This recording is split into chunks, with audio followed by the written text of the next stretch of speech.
was silent, but inside his heart, Arav felt a storm. At just 24, he was tired. Tired of failing, tired of struggling, tired of watching his dreams slip through his fingers like sand. His family was poor. His friends were moving ahead in life, and every plan he touched seemed to crumble. One evening, as the dying flame of his lantern flickered weakly in his small hut, Arav whispered to himself, "Is life only about struggle? Why can't I find the path to success, to wealth, to peace?" His grandmother, sitting nearby weaving a basket, looked at him with kind, wrinkled eyes. "There is a way, my son," she said softly, "but you must seek it. Where, Daddy?" he asked desperately. She leaned closer, her voice low and mysterious. "In the deep jungle lives an old man. People say he carries the wisdom of the world in his silence.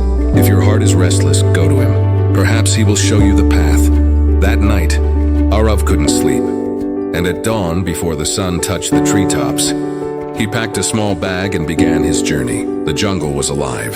The cries of birds, the rustle of leaves, the whisper of the wind. Every step felt heavy, but his heart kept whispering, "Keep going." After hours of walking, he reached a clearing.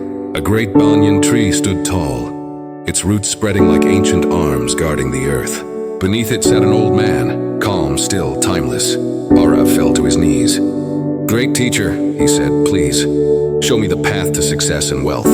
I am lost." The old man opened his eyes slowly. His gaze was deep, calm, yet sharp like lightning. "You seek success and wealth," he said, "but do you even know what they mean?" Arav stammered. "Success means freedom from struggle. Wealth means having enough to never worry again." The old man smiled faintly. "No, my son. Success without purpose is emptiness. Wealth without wisdom is poison. Sit. If you have patience, I will share with you 7 rules. Live them, and you will find not only wealth but peace." Arav nodded eagerly. "Rule 1. Discipline." "Discipline," said the old man, "is the foundation. Imagine a river. Without banks, it floods and destroys. But with boundaries, it nourishes life. Your mind is the same. Without discipline, your energy scatters. With it, even small efforts create greatness." Arav thought of his own life, how he started many things and finished none. He bowed his head. "I understand." Rule 2. Value time. "Value time more than gold," the old man continued. "A man can lose money and earn it back, but no man can bring back a single breath once it is gone. The rich and the poor both get 24 hours. The difference lies in how they spend them." Arav felt his heart sting with guilt. He remembered the hours he wasted, in distractions, in delay, in excuses. Rule 3. Focus. The sage picked up a pebble and tossed it into the river. "Water scattered is just rain," he said. "But when focused, it becomes a stream that carves through mountains." Choose one goal, one path. Don't chase everything, commit to something. Arav whispered, "I've always chased too many things." The sage smiled. "Then stop chasing. Start choosing." Rule 4, service. The old man lifted a dry leaf. "This leaf feeds nothing, so the tree released it. But the fruits, and they feed the birds, the animals, the people. And so the tree is protected and cared for. If your work feeds only your greed, it will die. But if it serves others, wealth will chase you." Arav closed his eyes, realizing how he had lived only for himself, never to create, only to collect. Rule 5. Why gratitude?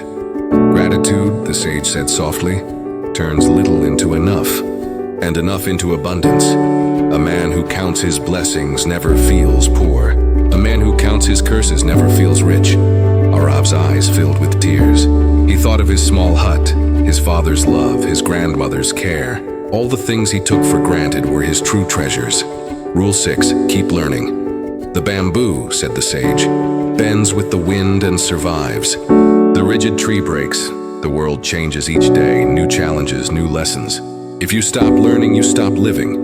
The wealthiest man is not the one with full pockets, but the one with an open mind." Arav realized he had given up learning after failing a few exams, but now he saw life itself is the greatest teacher. Rule 7. Guard your thoughts. Finally, the old man's voice grew still and deep. "Guard your thoughts, for they shape your destiny. Hatred poisons. Fear paralyzes. Greed blinds, but hope, courage, and faith, they build empires. Whatever you plant in your mind, your life will harvest. Silence filled the forest.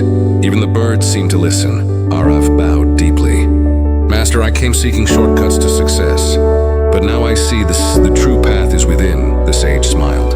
Remember, my son, knowledge is not enough. Action is the bridge. Mountain is not climbed by leaps, but by steady steps. Arav stayed in the jungle for many days, practicing what he learned. He woke before dawn, trained his mind, helped others, studied and guarded his thoughts. Slowly, a new fire grew within him. When he returned to his village months later, people noticed it. The calm in his eyes, the confidence in his steps. He was no longer the boy who complained about fate. He was a man who had found his path. Years later, Arav built a successful trade, helped others rise, and became known not for his wealth, but for his wisdom. And whenever someone asked, "How did you succeed?" he would smile softly and say, "I followed 7 rules, learned from the silence of the jungle." Moral of the story: true success isn't measured in money or fame. It's found in discipline, purpose, gratitude, focus, and service. When you master your mind, you master your destiny.